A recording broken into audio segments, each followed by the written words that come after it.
Sounds good. Cool. So I'm Kyle Morrand, as it says on this big slide. I am the CEO and technologist at 302 Interactive.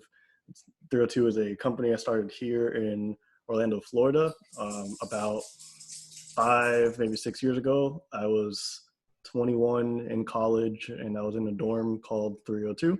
And so that's where the name comes from. And I just kind of rolled with it and started making stuff. And really, when I started off, I was in game design in school. I had this big, ambitious idea of making this really large, magnificent game. And that didn't go so well, but I learned a lot from that kind of thought process. And I ended up meeting a lot of great people, starting to work on some projects, and I started building some traction, which I'll talk about in a sec. Go here. So that's a little like, what is 302? Now, today, I've kind of grown my company from starting off as a game studio towards now shifting towards being 302 Interactive, which is a studio that makes both games, but also what I call games for everything else, or contextual games, which is what I'll talk about. We work in different industries. We've had projects in healthcare and education, simulation for like the military and for Department of Homeland Security. We've done projects in tourism for the Atlanta airport, marketing projects, tons of it. Marketing loves like VR and AR, and then attractions. We've done a couple of projects there with Universal as well. So I'll show a quick kind of just video on some of the stuff we've done, so you guys can check that out.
That's a little just real on my company, just some of the projects that we've kind of done in the last couple of years.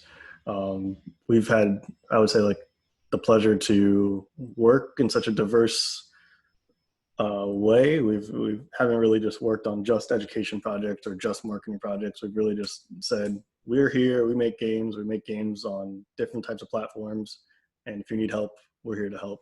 And that seemed to resonate with a lot of people. We've had the pleasure to kind of work with people that are starting new businesses like Veripy and Electrify, where they've started this new business and they're trying to get their feet on the ground. We've worked with different larger industries like Universal Studios, where they have this new ambitious project and they want to, have some support on that. So we've been able to apply our skill sets and our thought process towards a variety of different people that have wanted our help, which has been really, really great for us. So today I kind of want to talk about and just share from our side a little bit what I do as a game developer. I am in the Orlando community, and here in Orlando we have a lot of different types of game developers. We have people that are from EA, we have people that have come from California that have worked in AAA studios, and they're game designers from all sorts of areas, and they'll come to work on Universal projects and things like that. And I am a weird sort of game designer because I haven't worked on a AAA game. I haven't really, I would say, even like published a traditional type of game. I haven't really even kind of made an indie game on my own. My team has, but I personally, as a game designer, just haven't done that in the traditional sense.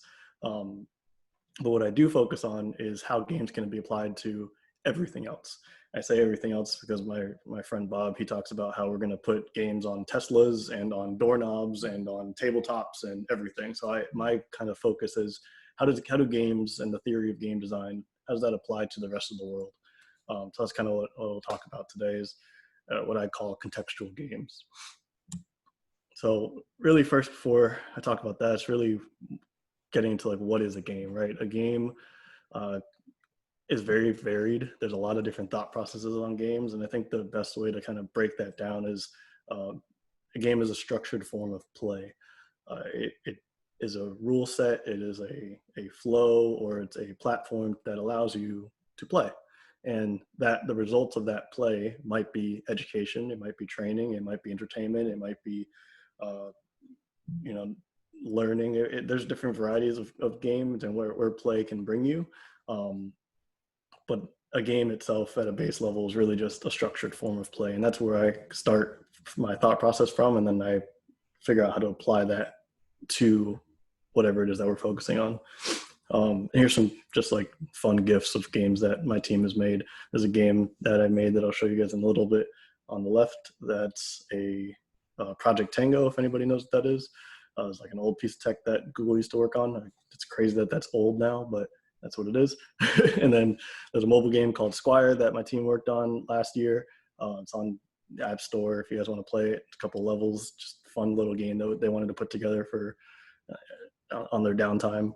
And then a game on the right is a game called The Commission, which is a grand strategy game about being a mafia boss, and you're in the city of New Shore running your businesses and influencing politicians and trying to take over the city from the other mob bosses. And that game's on Steam if anybody wants to check that out. So why make contextual games, right? So as a game designer, I could help my team make these kinds of games. We can go off and make indie games, but for me, really, I think the question of why make contextual games is really important, because it takes the theory and the practice and the technology of game design and applies it to a variety of different industries and a variety of different lifestyles that people might have. That's really, to me, an impactful. It allows to create more impact sometimes, and I think we're starting to even see that in the game industry itself, where you're seeing like Fortnite getting into education and getting into entertainment and live events and all these different things. Even the game industry itself is trying to now adapt to how does it start to make games that are more than just games. So really, for me, I think a big aspect of play is that we as humans, we play to discover. We love to make games. If you remember being a kid and you played like the floor is lava and you jumped around in your living room and you wanted to learn how to run around and things like that, and or you're playing with your friends and you make a game, you come up with an idea, you make a game, you play, and you do that to either discover yourself and your own abilities, you discover things with your friends, and you create a social engagement, you are learning a new skill, so you make a game around that skill so you can encourage yourself to play that and get through this new skill. People make games. It's like a natural sort of habit almost. It's almost a different thing than just something that we do for work. It's really like a natural habit for humans, and I think it's important that we use the technologies in the ways that we kind of want to apply ourselves through this medium of games.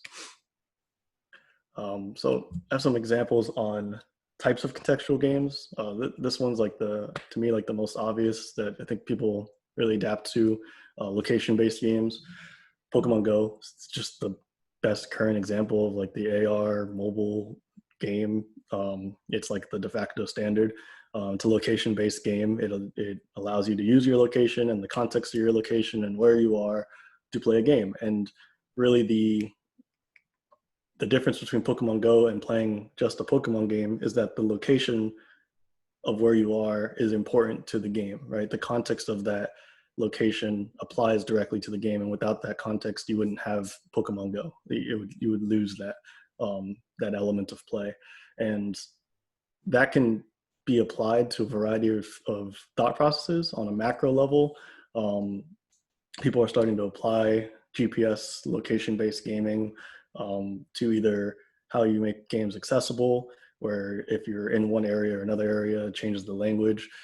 You have games that are using, I've seen games on like a city level. It's rather than being like this worldwide Pokemon Go level, where at a city level you're learning how to like go through the city either for tourism or for like a scavenger hunt or anything like that, or really to engage more with your city. But also on a micro level, and micro, I think, is an area that people don't necessarily think about as much, but I think is just as important. Where you can take a micro location like a wall, for example, like in this example here, where you take a wall and you take a mural and you create a game on that mural. Now that wall, that context of the wall has this game almost built into it. Even though you haven't done anything to the wall itself, you've now created an entire experience within this micro location that people can then come and experience and enjoy and participate in. And that thought process can be applied to a table, the floor, a location like a lake, if you wanted to create a fishing game or anything like that. There's a lot of varieties that I think people are starting to explore on how location can be applied to the context of the games that you're trying to make.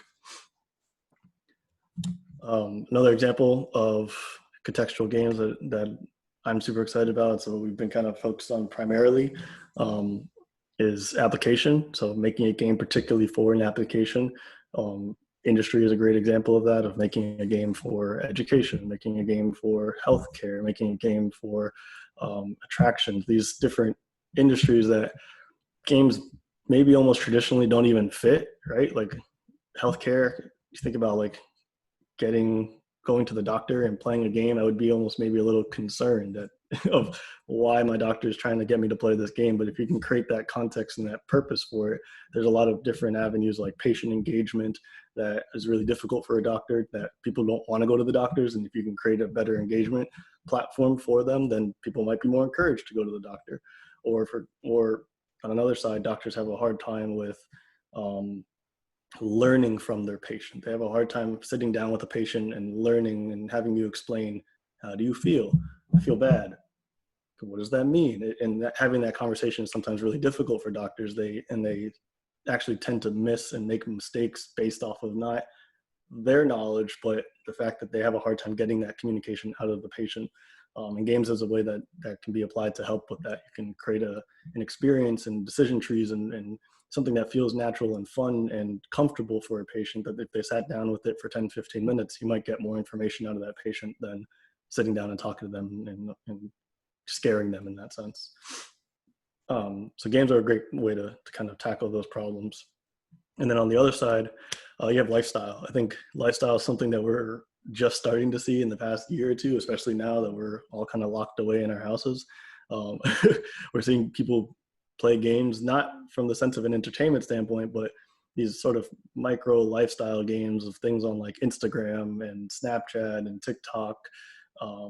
I'd say like Fortnite, and the way that they adapted to creating an entertainment platform that allows for live events. These sort of lifestyle things that people want to do can be funneled through the filter of games. They can be turned into games. They can be used through the game technologies to create different comfortable experiences.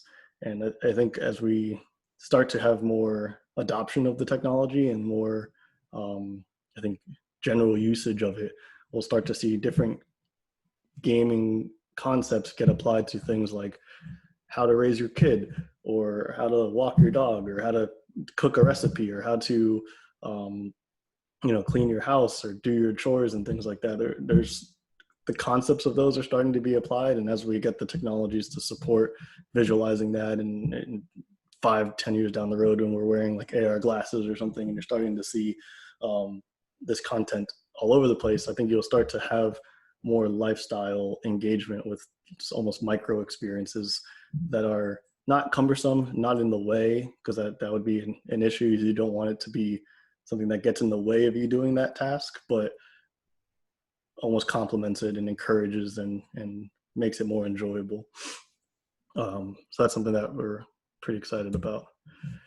And then interface, I think, is something that sometimes gets missed, and it's what I kind of like to talk about a lot with the XR community. Is games, and particularly contextual games, are a great way for exploring and discovering what's possible with the software and the hardware that we're working with. I like to say that games are like one of the driving forces of technology itself. And I think as we start to make new technologies like natural language processing, artificial intelligence, machine learning, depth sensing, hardware like Project Tango, or new glasses, new headsets, new ways to sort of interact with these technologies, the applications of using them for enterprise and using them for business and using them for like daily use are great, but in order to get to those places, we need to really understand what the user experience is. We need to understand how people interact with these things. And games are like the perfect medium to be able to learn how to create a comfortable, good experience for somebody on a new piece of hardware, a new piece of software, particularly when they have been doing something one way for 40 years and now all of a sudden they have to do it in a different way. I think that's something that we'll start to see in the next 5 years with like spatial computing, where people have been typing on a keyboard for 20 years and now you're asking them to do away with their keyboard, stop thinking about the keyboard, and start thinking about spatial computing and how this 3D object can be interfaced with, and that you can just talk to it. That's a very uncomfortable situation for somebody. They're not used to putting their hands up here. They're used to having their hands down at their keyboard. They're used to being able to type, and they've done that for 5, 10, 15, 20 years. To be able to move somebody from that train of thought to a completely new train of thought, games are a way that you can kind of ease that process. You can have people start moving towards that. If you've ever played a keyboard game that taught you how to type, that's a great example of how an interface can be taught through the medium of games. These are game projects that I mentioned just in terms of like the technology itself. I worked at, it's actually a really weird place to have done this, but I worked at a Navy military subcontractor whose headquarters was in Britain, but they had an office here in Orlando. And we worked on different simulators. We worked on like digging projects and like training modules and all of these things. But they had this Project Tango device that they didn't know what to do with. They bought it because it was cool at the time. It came out, they got one, and they had this tablet and it could do a bunch of cool things. This was like 3 or 4 years ago, and nobody's been able to do these things on a consumer device. And they were like, we don't know what we want to do with this. Can we make like an application? Can we make a digging thing? Can we make something? And I just asked them, I was like, would you just let me borrow it for like a week and I'll make a game on it and we can show that off instead? And they're like, sure.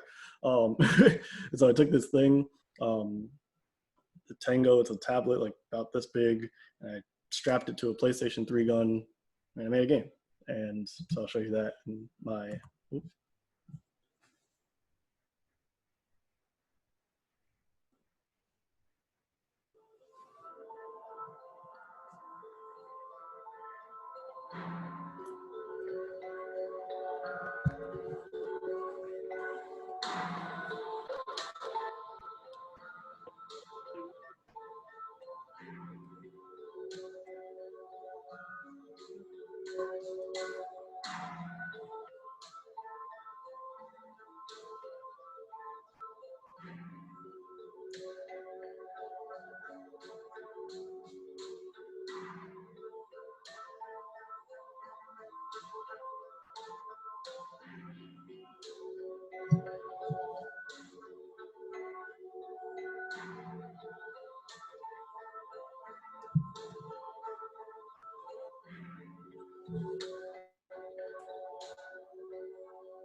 So that's pretty much the idea of the game. And it's something that I would honestly say, if I was to be asked to do it again, I would never make a game like this. There's like a bullet that's a sphere. It's like a Unity primitive sphere, and there's no animation. There's no, it's very bland and basic. And in my opinion, it's not a great game at all.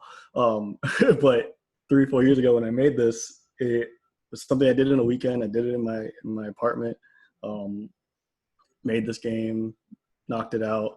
And what resulted from that was we ended up writing a paper about how games can be applied to new technologies and how the hardware and the game can come together to create an experience for a user. We wrote a paper about that, myself and Stu Armstrong from Kinetic, and we submitted that paper to the HCI, the Human Computer International, and ended up getting not an award, but ended up being awarded to talk on that. So I went to Toronto.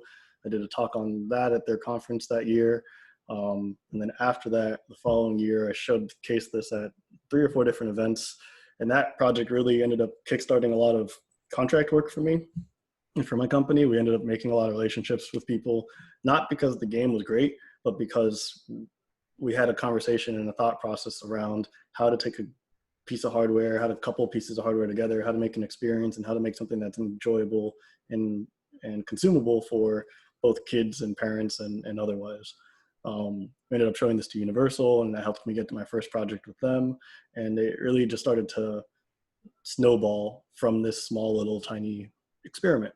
So I like sharing that, even though the game isn't that great. It's just a good example from us of how games can help you kind of understand the technology and then also kind of be applied towards real life situations and help you kind of accelerate your ambitions on either trying to start a business or any creative projects. So finally, I would say from the side of contextual games, what they can kind of really provide is really an outcome.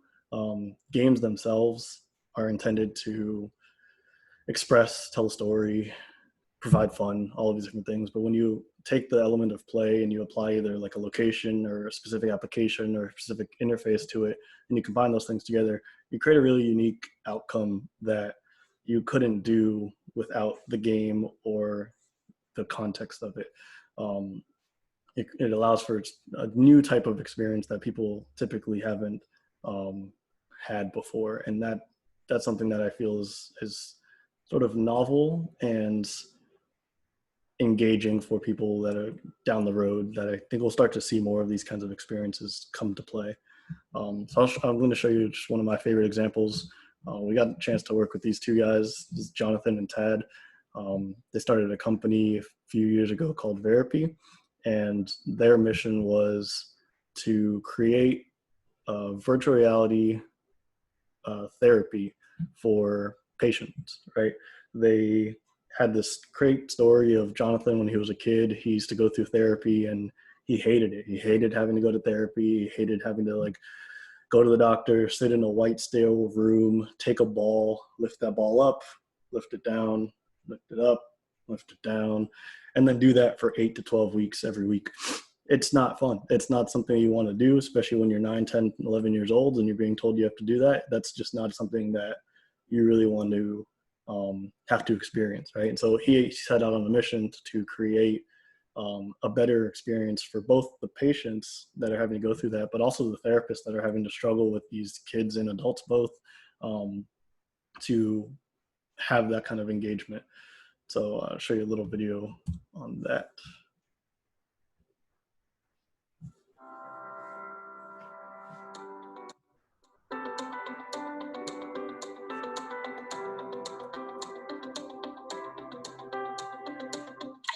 Veripy being different from traditional platforms because it takes your focus off of the actual exercise. Therapy is supposed to be fun, even though you're working a lot and you may put you through pain now and again. It's supposed to be fun. And with Veripy, they're able to focus more on the fun aspect while still increasing the functional performance that they need, that we need for them to reach as well. But they're able to focus their mind and divert their mind on other aspects of the actual performance rather than focusing on what the exercise is. With Veripy, I feel a lot more at ease. Like I don't have to concentrate as much on how many reps or specifically the range of motion on on each rep. I feel like I can just focus more on whatever game I'm currently on.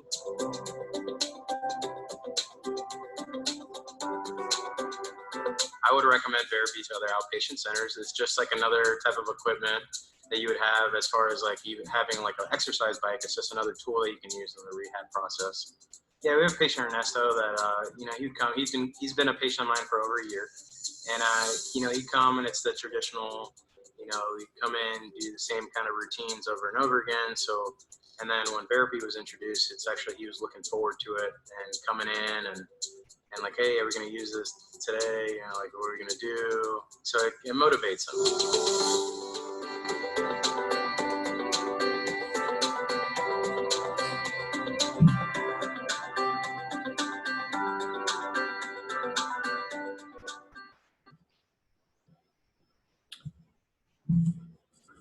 Yeah, so that's therapy. I would say from our side, working with those kids was really impactful. It's fun to see a kid play your game, right? That's always a fun experience. But to take an experience that they usually dread and make that more engaging and more entertaining for them was something else.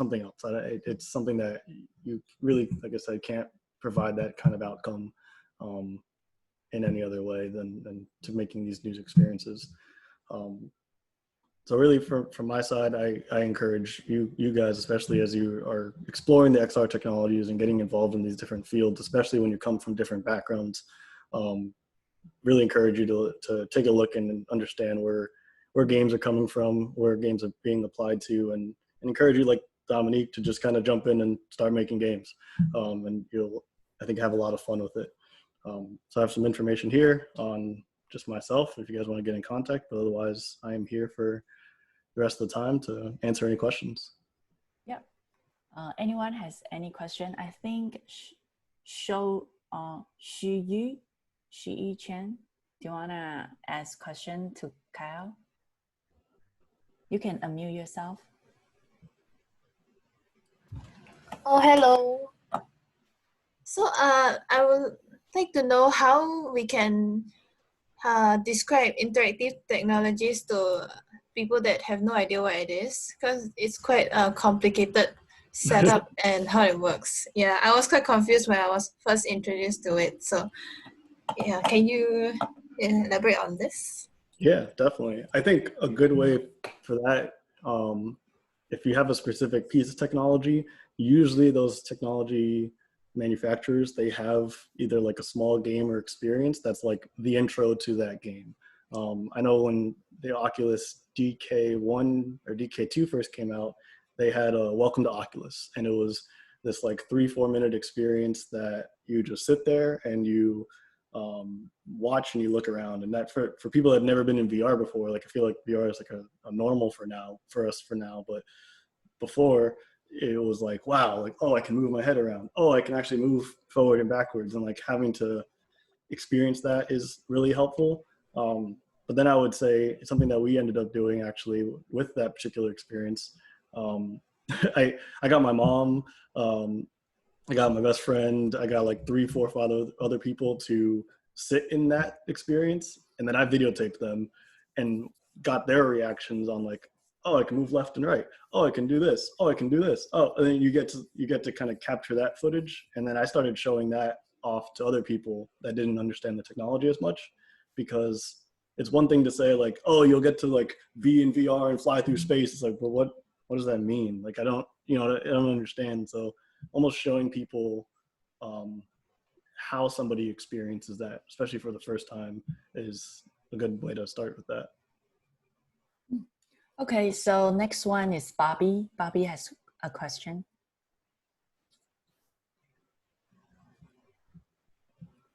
Bobby, you can unmute yourself.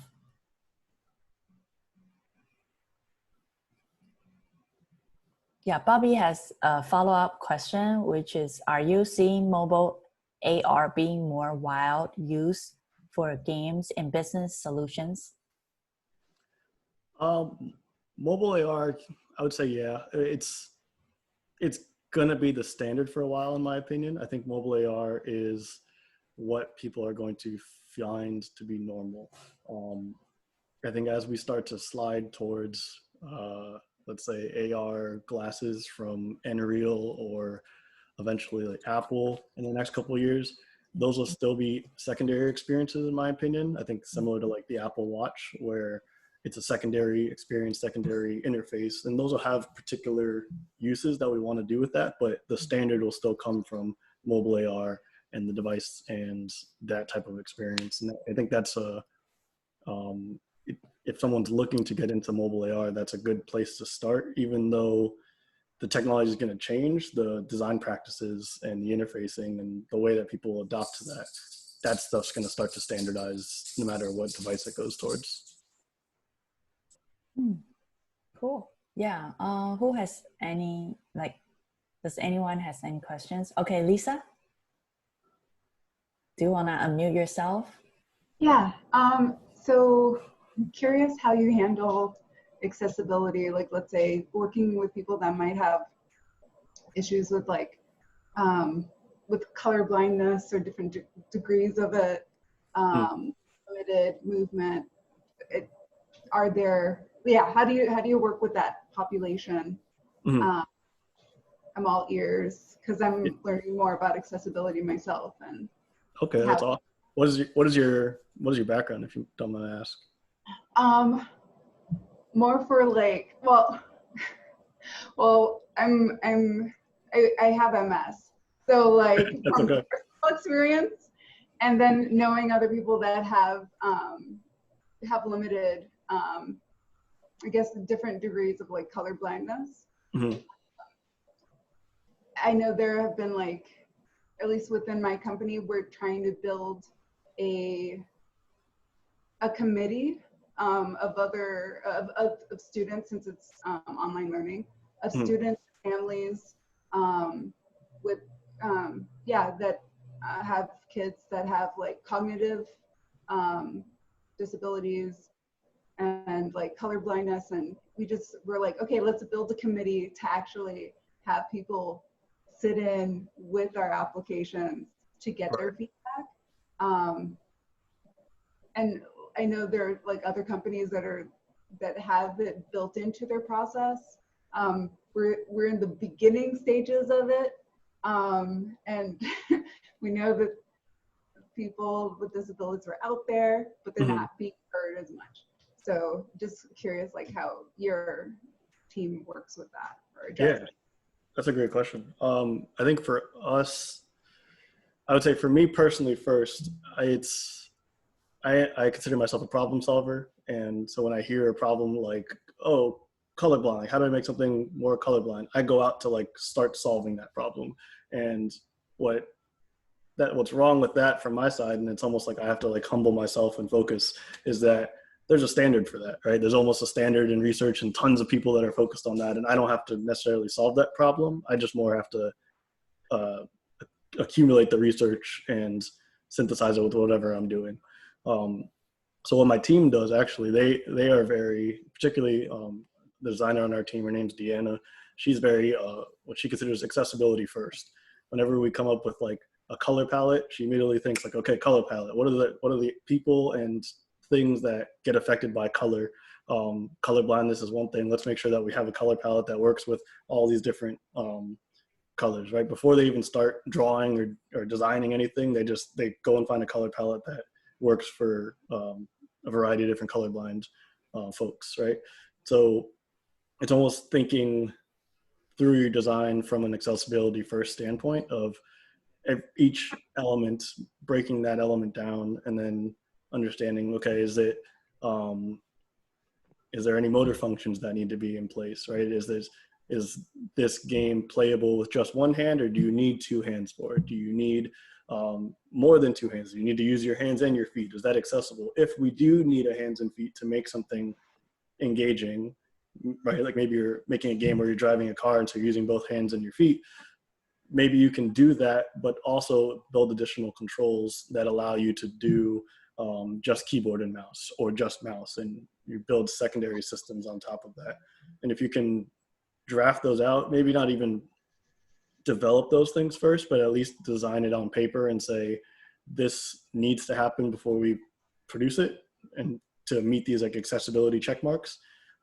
That'll help you kind of guide your design as you start to build. Thank you.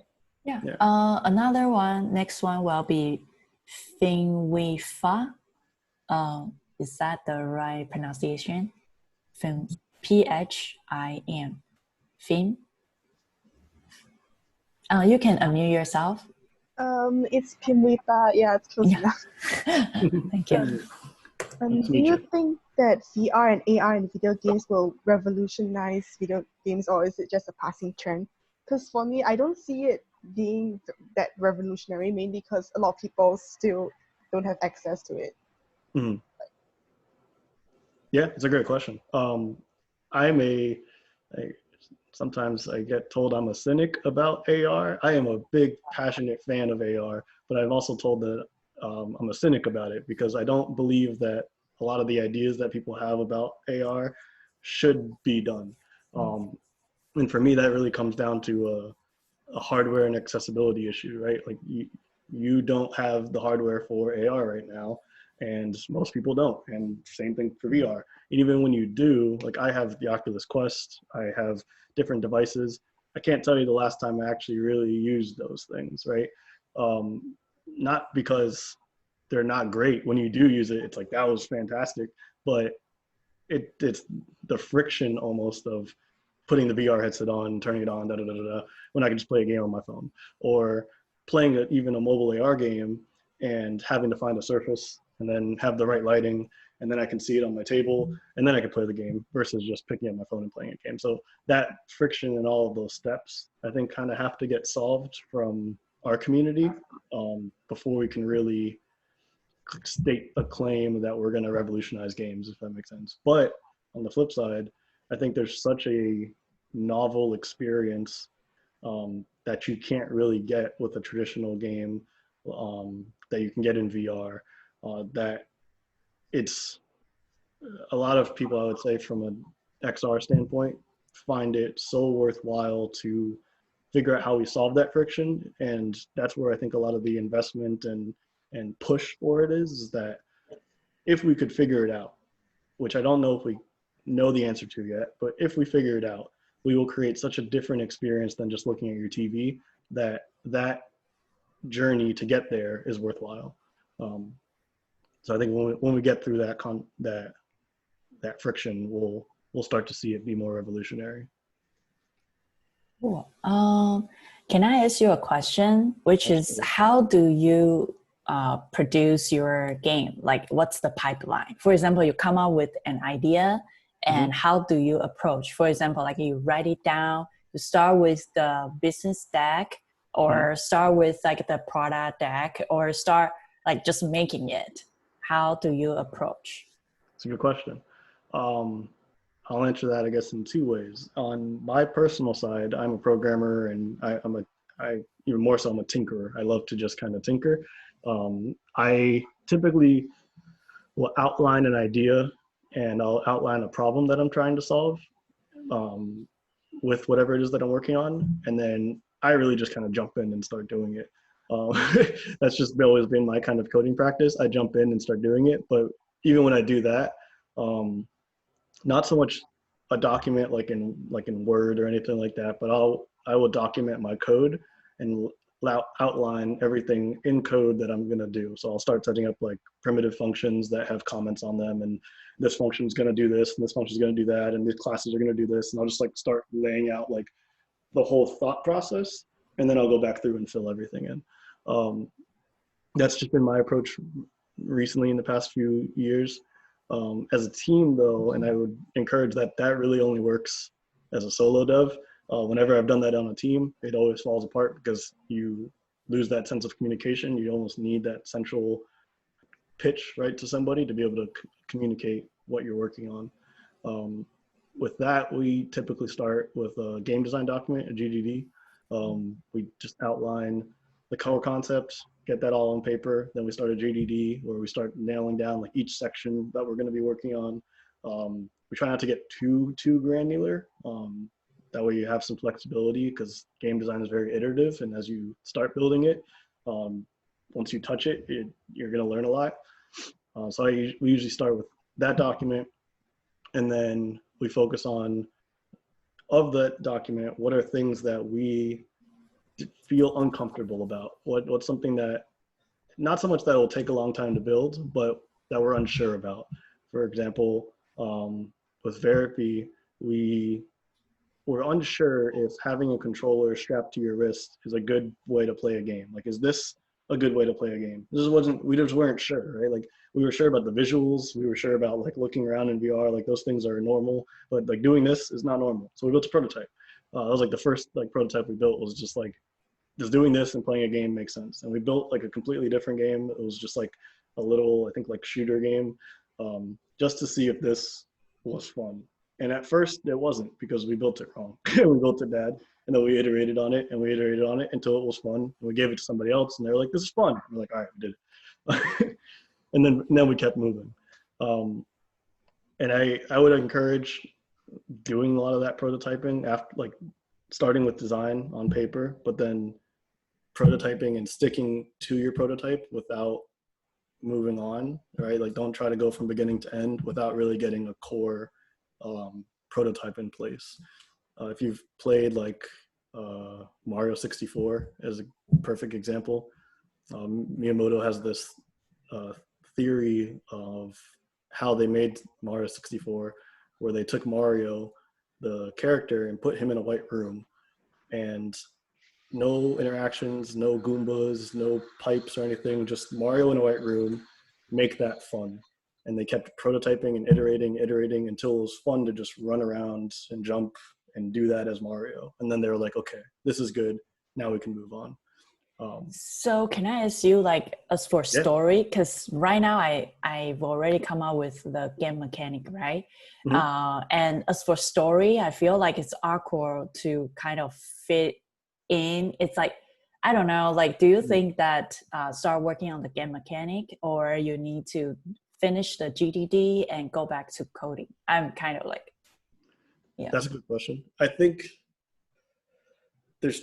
it's more, it's a good question. It's more the intention of the product, I would say. If your intention is to create a fun mechanic, stick to that mechanic until it's fun. If your intention is to tell a particular story, don't let the mechanic limit that story, if that makes sense. Almost start with the drafting of that story, or if the goal is to make education, like science education, fun, that's the goal. Because a lot of teenagers, they don't like science, so the intention is to make them addict to learning. So because I'm kind of like, right now I have game mechanic, right now I have kind of story, but they are falling apart. Yeah. I would maybe almost prototype, like what you were telling me earlier, like almost prototype your story down, if that makes sense. Like, get to taking those two, like you said, take two hydrogen and give the player an oxygen and have make them a water monster. Yeah. And just make that your story. Like don't focus on like the whole periodic table of elements. Just focus on, how does that become fun? How do you give somebody oxygen and two hydrogen and make water? How does that become fun? And I think the mechanic you have makes sense, but if you build that story into your prototype, you'll either find the mechanic was really fun, but I didn't even notice the education part, or it was too much education and it was boring, right? And you'll start to balance those things together. That synthesis, I think, will start to become really important for that. Yeah, right now it's like an educational part and the fun part and the story part. It seems like the three of them kind of like falling apart. If you are tend towards more education, it starts getting boring. If you tend to the game, it start losing the value of the education part. If you focus on story, it seems like game mechanic and like education, it seems like not really fit. Yeah, I mean, so that's it's a challenging balance. That's why, like, I would encourage staying in the prototype lane, right? Like, it's okay to start documenting your ideas and saying, like, we're gonna do this whole periodic table of elements, and like build out what all of that looks like on paper. But the more you do that, you're almost stuck. mentally limiting yourself, right? You're almost Yeah. saying like, it has to be this way now that it's on paper, when you don't even know, you haven't proven if that's true or not yet. So I would almost maybe zoom into that core experience of bringing education and the game mechanic together and just iterate like crazy on that, like 50 times or something. Okay, got it. Yeah. I will do that. Right now, I'm learning AI in Unity. So so it should be good. Yeah. And even like I would say, get it to a place where you feel comfortable sharing it with somebody. That's usually like a good benchmark for yourself. Is that if you don't feel like you could give it to somebody and not say a word, and they wouldn't understand what you're doing, then the experiment's failed, right? Like you have to get to that point where you can hand it to somebody, be like, just try this, let me know what you think. And then you can sit back, and if they get it, then you did it. And if they don't get it, then that feedback will help you kind of learn and iterate on top of it as well. So I would say don't design in a bubble, right? Like design with your community.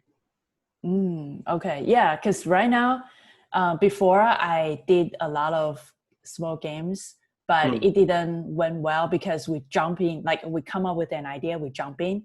And during that time, I was more like doing art part.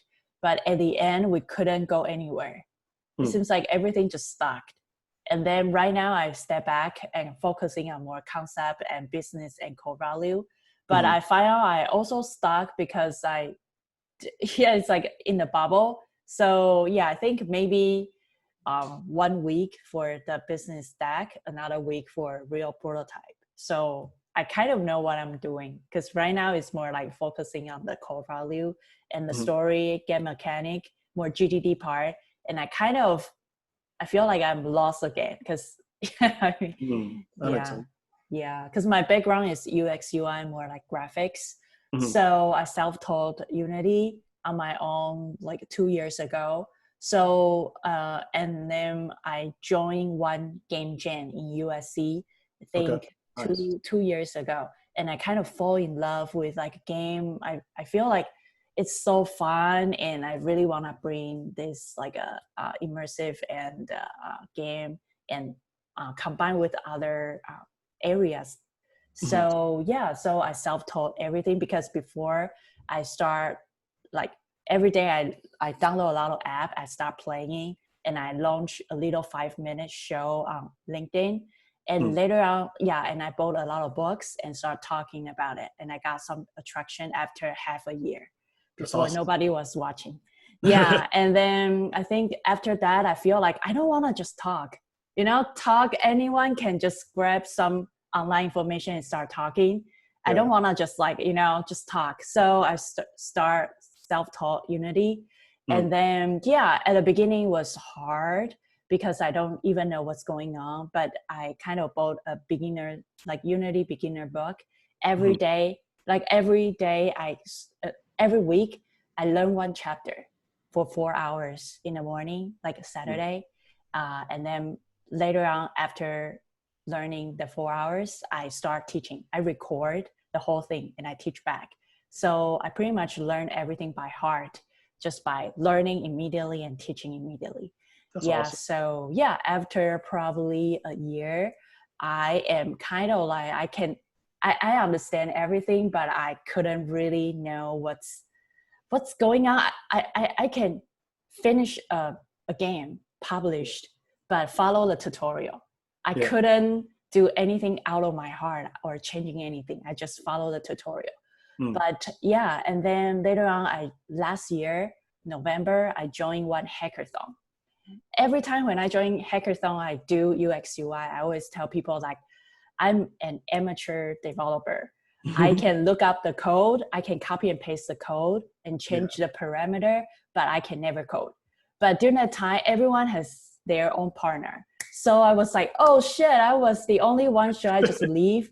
And then because the price was really good, like a Bose AR glass, or like a lot of really good, like really high tech stuff. I was like, shit, maybe I can code. And then later on, I think there was a high executive boss, like Mhm. in development department. He was like he was like a really nice guy, and then because he always like sit there, so I asked him like how to code, blah, blah, blah, blah. And later Yeah. on I feel like, yeah, maybe I can finish it. So I think I work like 24 hours and just learn. And the boss guy, I think his name is Dan, Yeah. he told me like when he had time, like, oh, this code, da, da, da, da, and he kind of like inspire me. So after 24 hours, I finish an app, and it's not learning from tutorial, it's from myself. Yeah. And then later on they announce in a word, and I got honorable award from both AR hackathon. So That's I awesome. was like, yeah, and I got both AR glass. So I got so a lot of encouragement, because Mhm. before I couldn't say myself as a developer, but now I kind of say myself a developer. And this January, I ran a dedicated desk in WeWork, Mhm. and someone who kind of work in SpaceX, and because I was really into space, Mhm. because I got like accept as NASA, like one of the NASA influencer, and then join their launch event. So Okay. I kind of got so inspired by space. Then later on, I kind of like keep telling everyone around me, like, I want to make a space AR game. And then I mean, nobody around me is like a game designer or whatever. So Right. I was like, yeah, I don't know what to do. So I just keep like playing games or something. And then Mhm. one SpaceX guy and told me that, hey, we have like a Bob and Doug. SpaceX is going to launch 2 NASA astronauts to space. Mhm. So this will be a really good opportunity. Maybe you can get some attraction. Yeah. So it will launch on May 27th. So you have 5 months to do it. So every day I kind of learn a little bit. Yeah, it's like I have an Excel sheet every week. I have my goal and the tutorials I must watch. And every day I have like OKR, more like business driven. So I kind of like, oh, how much I learned, and I document since January. Yeah, and then right now I launch my game right after the launch, 1 week, because I couldn't finish it. Okay, Yeah. that's fine. Yeah, because but I kind of like feel like, wow, I can pretty much start from idea to execution to launch to app iOS store on my own. I feel like, wow, it's like a baby step, and you kind of like dreaming something and you made it after 6 months.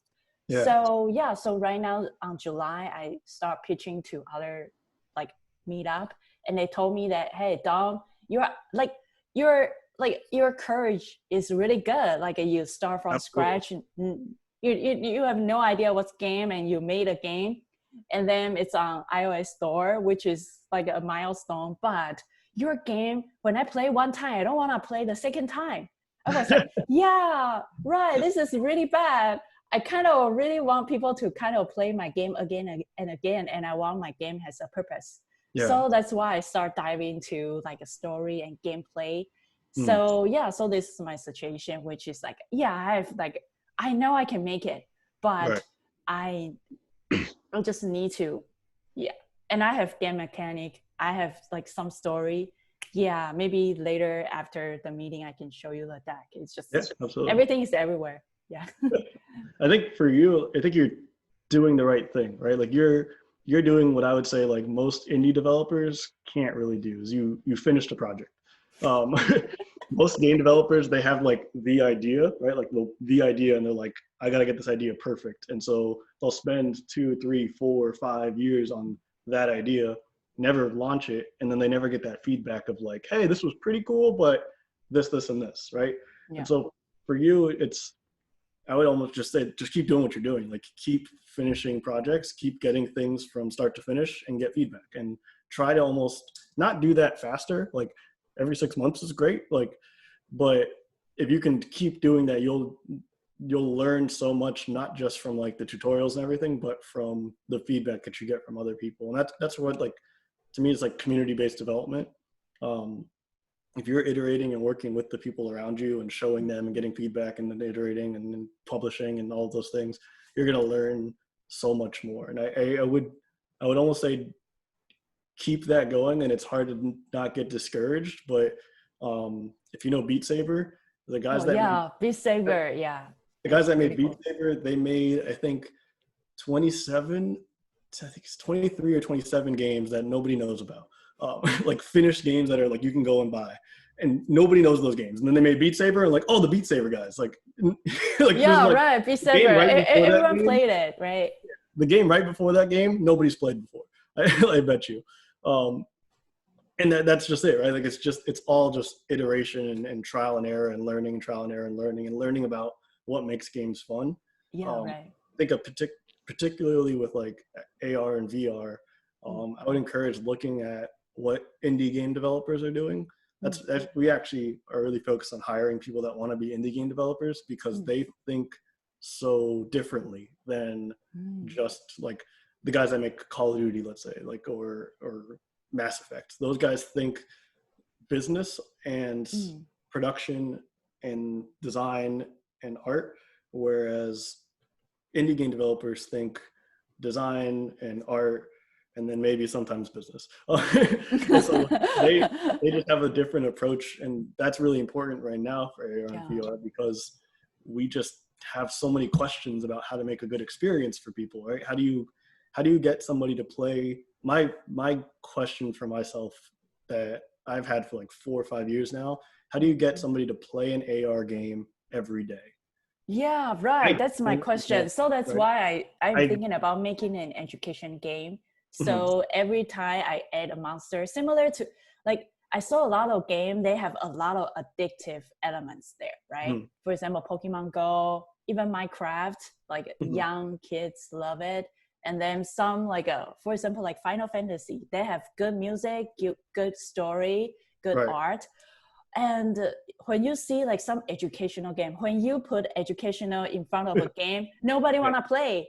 That's the scary part. Because when I just like play some educational game, you know, I play like some people do make the same concept as me, like the element table of elements. They make it a game. Like you put neutron, electron, whatever, and then become another stuff. Okay, so you check mark. Yeah, it's like a class interactive textbook.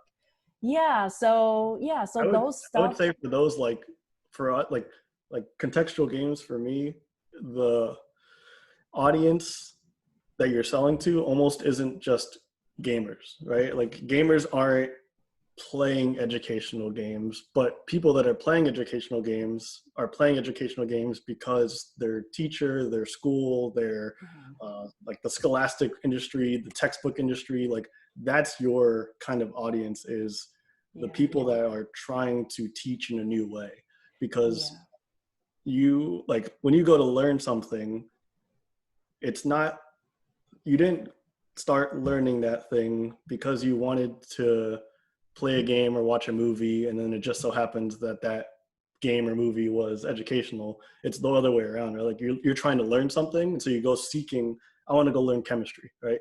I need to learn chemistry because school, book, whatever.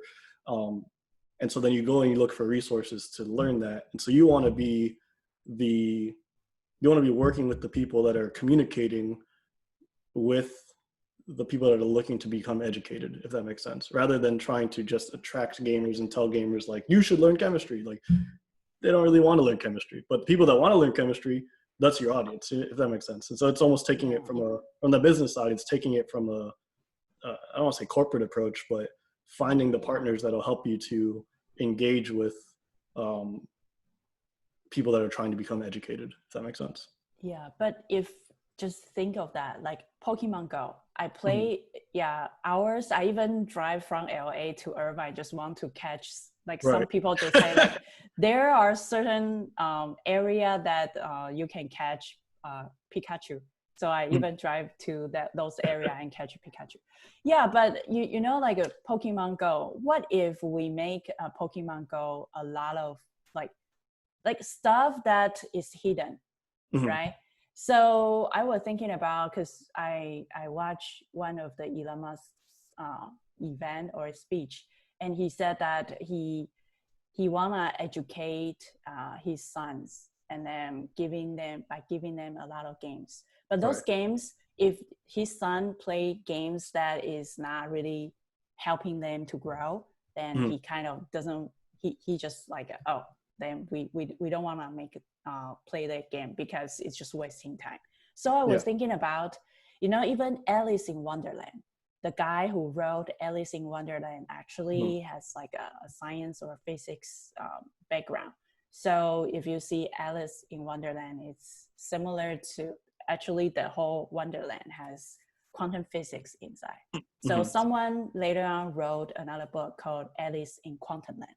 So when I read those books, yeah, I mean, it's fun just to read the first layer. If for example, like a young kid, they can read the first layer. And the second layer is it related to something really deep. So I kind of want to make something that is on the surface is fine, but on the deep side, you can learn something. For example, like all the Pokemon monsters, actually everything is fits the science or education, or all the monsters or all their characters. Like even when I play Final Fantasy, a lot of different materials. I mean, like those materials, if it can connect with some real science, then that would be really awesome, because I was so addicted to Final Fantasy. Yeah, and I play it and I kind of remember it not forcing it. And yeah, I remember one time I talked with David, another speaker. He told me that his son, one day he kind of speak like a one element, like, oh, like the salt, the component of the salt, like Cl something, I forget. Yeah, NaCl, I forget. And he was shocked, like his 5-year-old son knows that. And Right. he said, oh, I play a game. And it's kind of like forcing me to, because it's kind of like a mission or something you need to find. So Yeah. he just remember it. So I kind of want to make a game which is like part of the game, but you don't feel it. I think I get what you're saying. I think I would look at, if you ever played like historical games, where like Call of Duty is not a historical game, if that makes sense. But if you look like historical games like Total War, or even things like Age of Empires, where these games are based on history, but they're fun as themselves. And for me, like, I love this game, Age of Empires. I didn't really learn too much about it. I didn't learn too much about the history on it from what I remember when I was a kid. But I enjoyed the game. I could play it and I could enjoy it. Whereas my friend, he plays those games. He plays tons of historical games. I have a few friends that play them. And they could sit there for hours and just tell you about the history of Prussia and Europe and Eastern Europe and Western Europe and all this stuff. Like if they like were history teachers and you're like, where did you learn all this info? It's like, oh, I played this game. And like, what?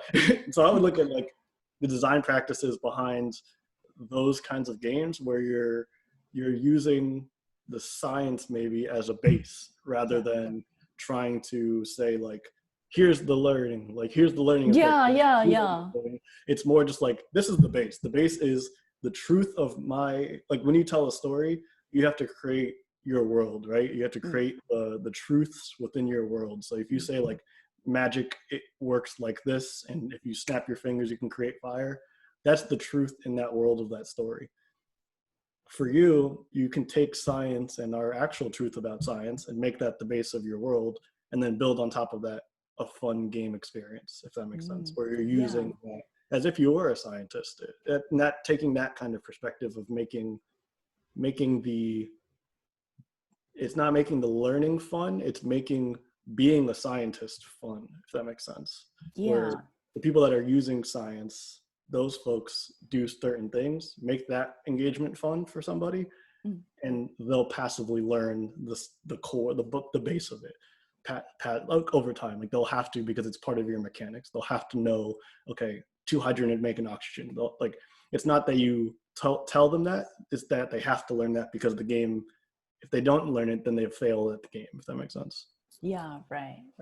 So I do use history games as a good, like I think Lita said like Assassin's Creed is a good example. Where they use that as the base of knowledge, and as long as you stay true to it, right? You don't want to, like God of War might be a bad example because they take history and you like and mythology, and they like distort it in such a way that like you don't really learn too much about it. You're actually like maybe Fight almost a lot. unlearning.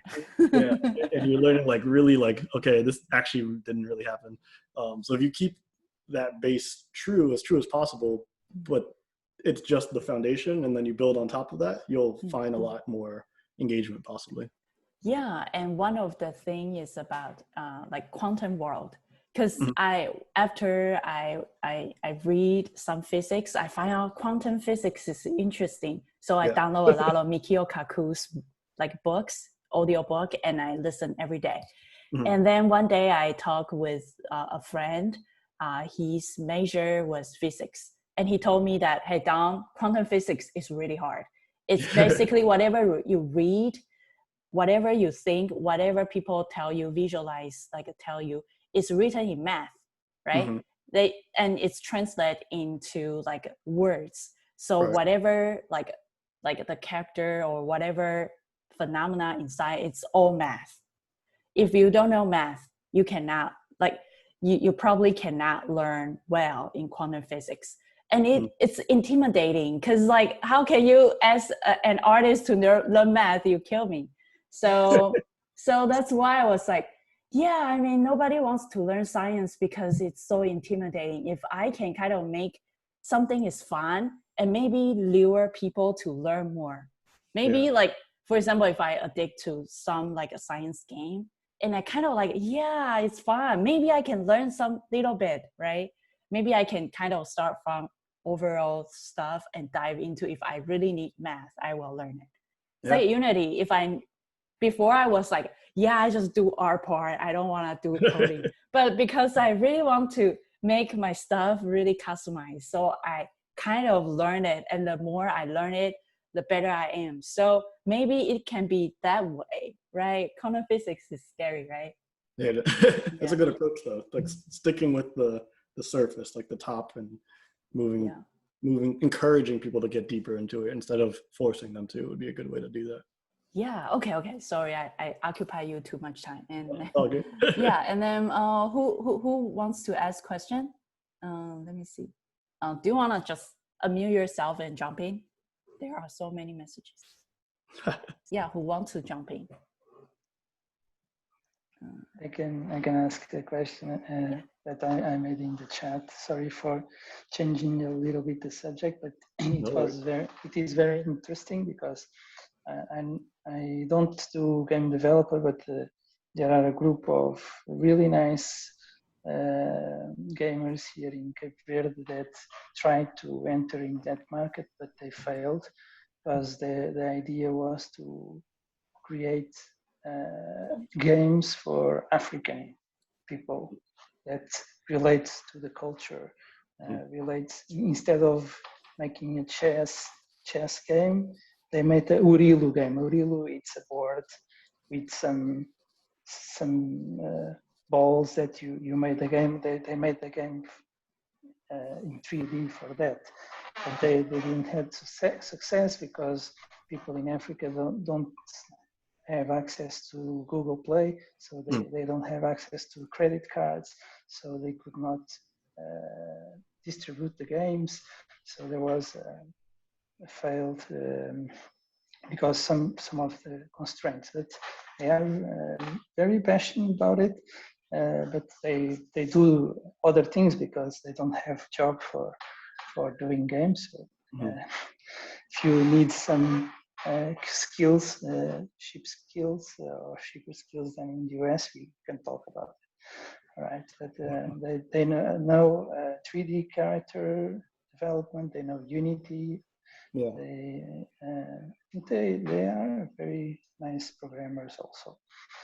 But my question was related with spatial web. If you see that AR is going to spatial web or Web 3.0, or everything also for the gaming or just for the applications, or if we will change completely our screens from a flat screen to a 3D website.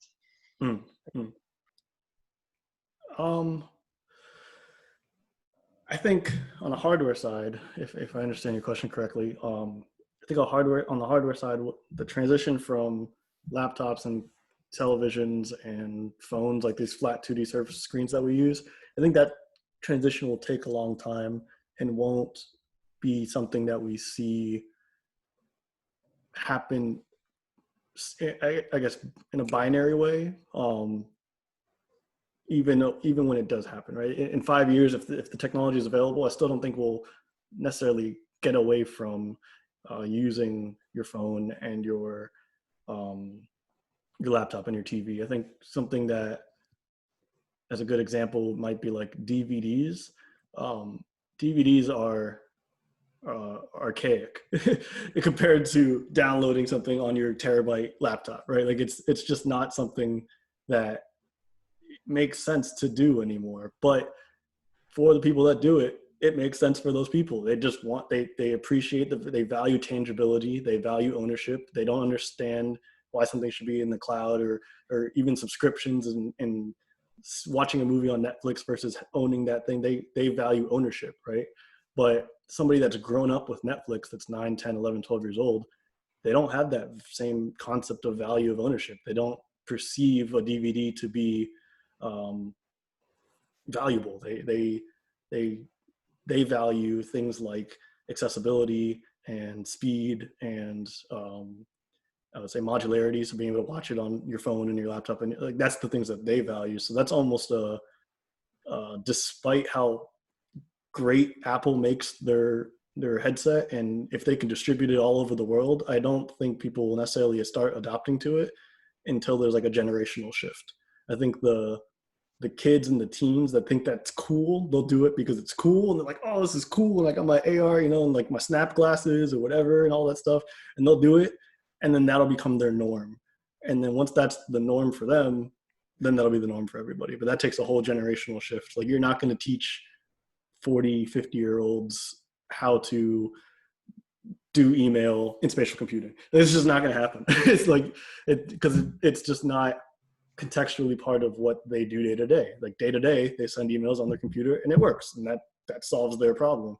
And you're not necessarily solving their problem by putting it into 3D space.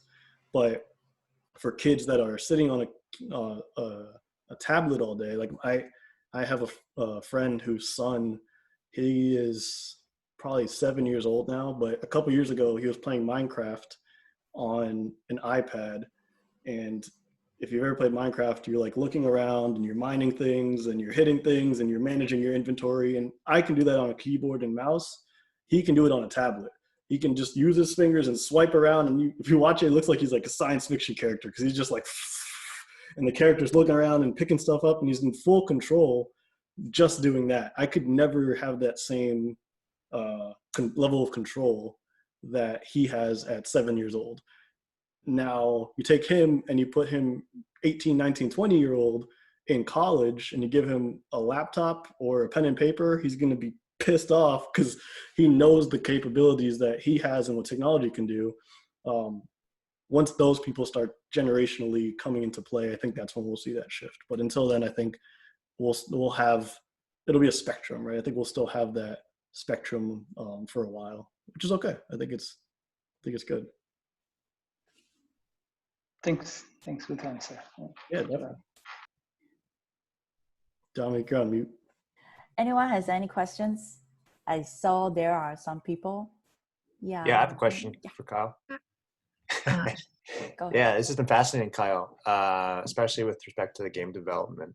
I'm pretty concerned all the time about violence in games.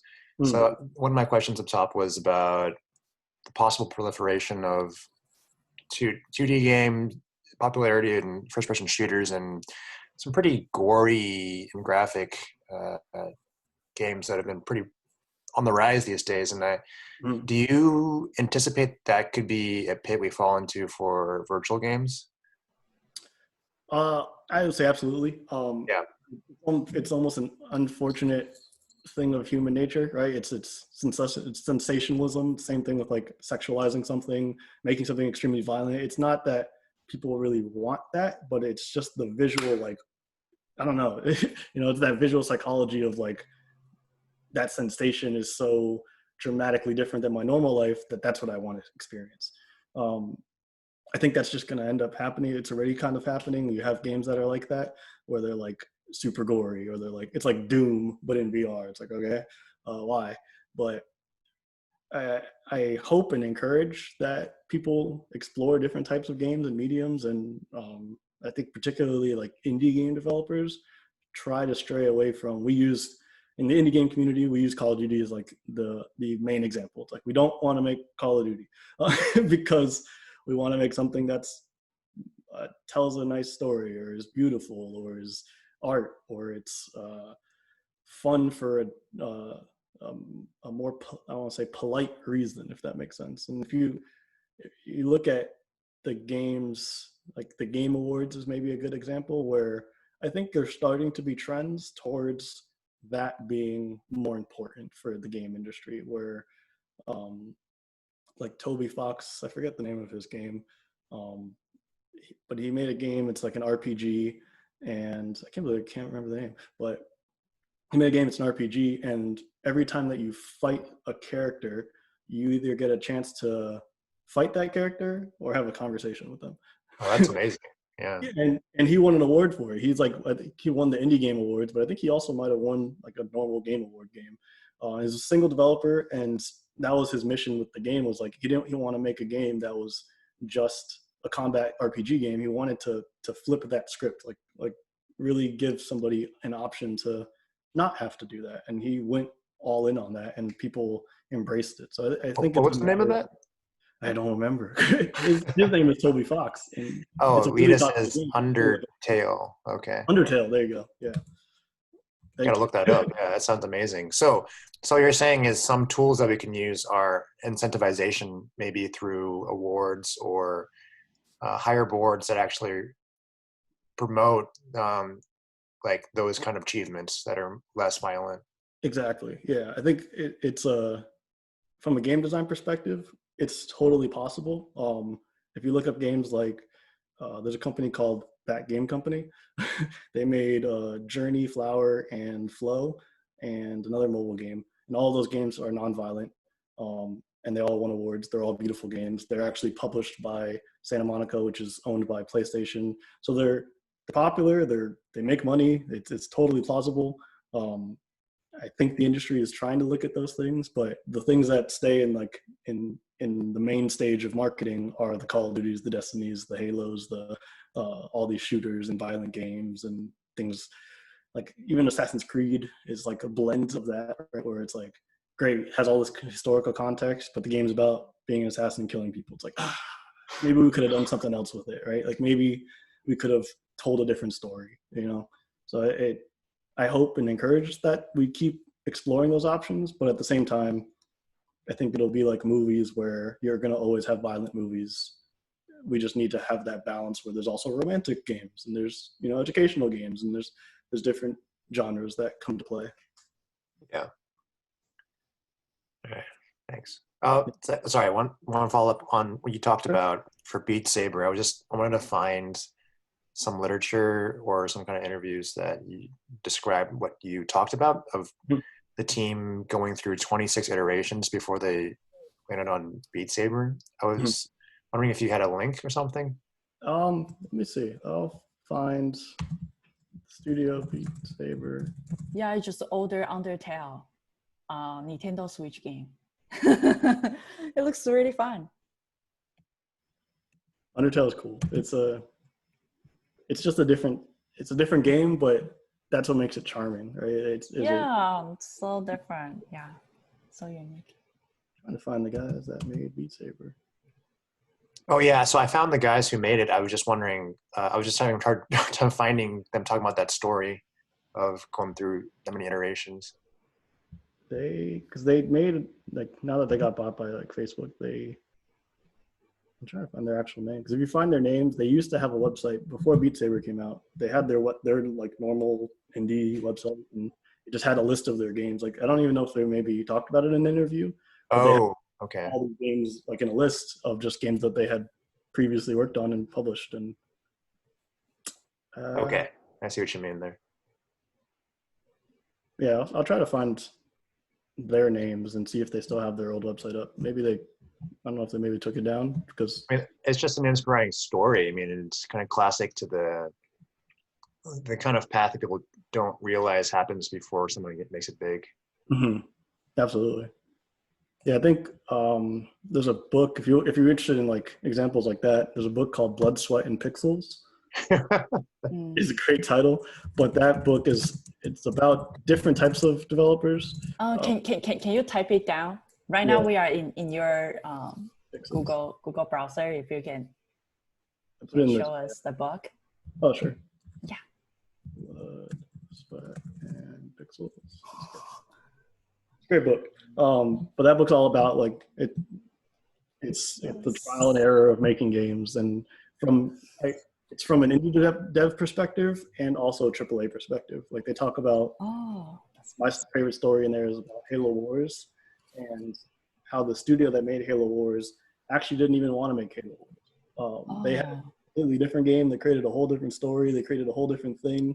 And Microsoft was like, "Oh, we love this, but we want it to be Halo." And they're like, "Okay." Yeah. You know, What does AAA stand for in this case? I don't know what it stands for, but it's like in baseball when you have like a AAA team versus a AA team. AAA is like Right. I don't even know how to explain it. It's like the higher the corporate version of game development versus like indie games or like the recreational game developers. Huh. So like Call of Duty is like a AAA game. Yeah. And Undertale's like Yeah, as for game engine, like I have some people play like use Unreal, and I have some other people use friends use Unity. What do you see those two? The difference? Good question. My professor at school would hate and always hates that I say I prefer Unity, but it's particularly because Unity is very flexible. Yeah, right. I can adapt a lot of plugins and community tutorials. Exactly. It's very flexible. The community is very community driven. I've been able to like take I built a thing for the Navy where they had like an old 80s like machine that they had to kind of interface with, and I got it to interface with Unity, and I made a game using that thing. It's flexible. It's quick, and I can do that a lot fast. You can do it in Unreal, but I can do it a lot faster in Unity. So I mean, particularly, I like Unity.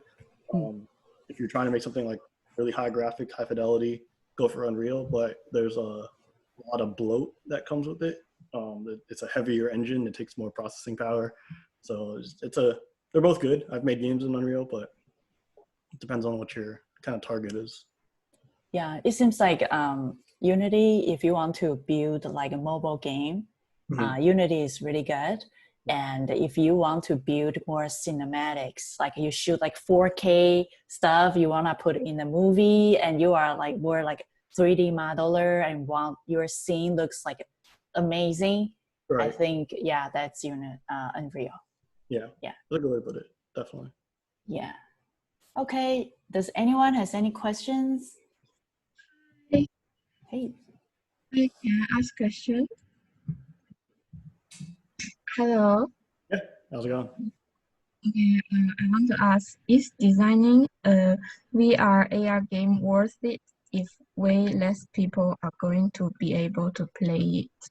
Do you think it is possible that everyone can afford it one day? It's a good question. I think it depends on your target audience and objective, if that makes sense. I would agree. I think just if you wanted to just make a game and have it be widely adopted and widely spread and like a normal mobile game is, AR just isn't there yet from a user experience standpoint. It's just not it's not as engaging to pick up your phone and have to find a surface and play this thing and have the right lighting versus being able to sit on a bus and play a mobile game, or sit in the backseat of a car and play a mobile game. Like there's such a wide adoption to mobile games that AR doesn't really allow. But if your objective is to make a game particularly for yourself, I would say one thing, like just learning how to make games, AR is a fun way to do that. if you're trying to showcase from from our standpoints, we showcase towards different industries and we try to create different applications. There's a lot higher engagement level with those like kind of one-off experiences, especially on the marketing side. So I think there is ways to make it worthwhile, but if you're wanting to just make a widely adopted game, I would encourage maybe it's not yet the time to do that. Does that make sense?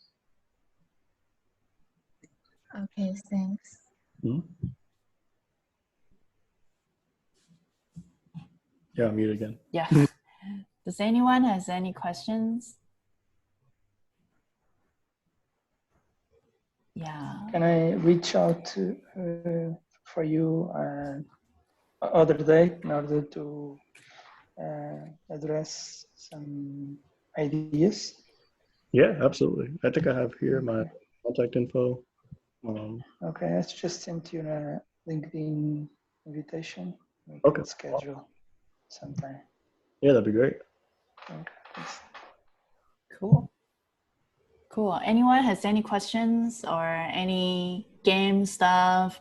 Or yeah, like what game do you suggest to play? Or what's your favorite game? And what book do you suggest to read? I know nobody reads book right now, but I read books you all the read time. books? Oh, that's amazing. Yeah. I mean, I kind of listen to audiobook. And when reading, I feel like I look at the monitor all the time. So I'm kind of trying to find some way, just not using my eyes, just learn stuff. I like audiobooks. I've been doing audiobooks for like the last year, because maybe a couple of years now. But I have like a hat that says books somewhere, because I love books. But books that I would read, Blood, Sweat, and Pixels is a great book. Ready Player One, just from a inspirational standpoint of understanding like Ready Player One. Yeah, Ready Player One. Have you read it? What? Yeah, I watched the movie. Is that count? It doesn't. Is that it same thing or it doesn't? It's similar, but the book is, I would say, it's much better. Okay, yeah. Maybe I read the book. Okay, and what else? Ready Player One. Let's see, what other books?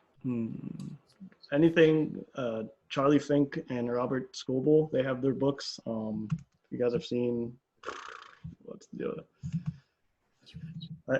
Like Infinite Retina, if you want to read like books about AR. It's like a spatial computing book by Robert Scoble and Irina Cronin. That's what's the name? It's a name called Infinite Retina. Yeah. Okay, Infinite Retina. Ooh. But that's more like it's like a collection of information. It's not like a novel, if that makes sense. Other books. Cool. And yeah. And then what else? Like what books or what games do you recommend if people wanna jump into the game AR/VR area and trying to kind of wanna start their journey? AR games. I mean, if you haven't played Pokemon Go, play Pokemon Go because it's like the de facto standard. I'd say for VR, Beat Saber is the de facto standard. Battle Royales are super popular right now. My friend. What's that? Battle Royale is like the format of like Fortnite and. Can you Google it? Let me yeah. see. What's that? Haven't heard of it.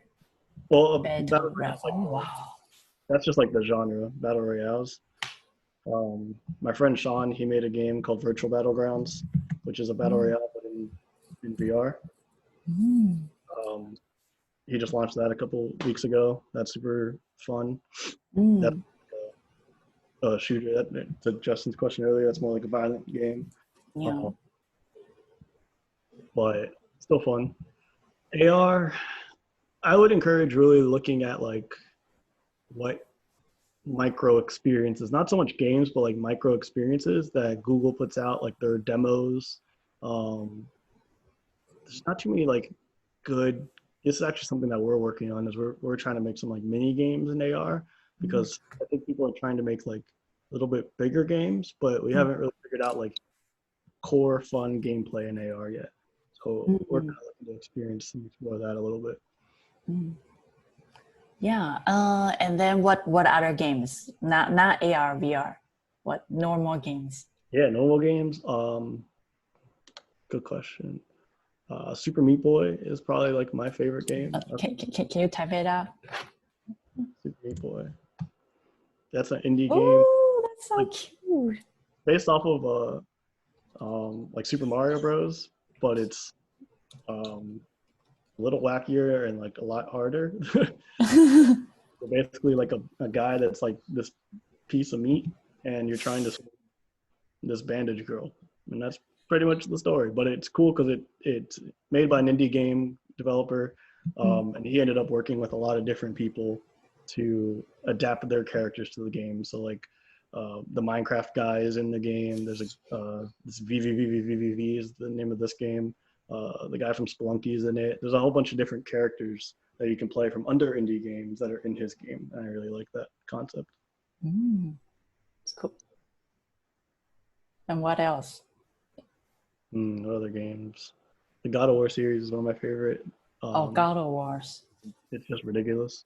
I mean, some of my friends just play it and cry because the love between father and son is. It's good, yeah. Yeah, it's real, yeah. Any of the, like I mentioned, any of the games from that game company, I'll show you here. Nintendo Switch. Yeah, just a bunch of the games you just mentioned. Yeah. To my Amazon cart. That game company, they make games like Journey. Journey. I mean, when I play Journey, I feel it's really zen. Yes. And I kind of like, I don't know. I kind of get bored after 10 minutes. Yeah. My level is really low. I need some stimulation.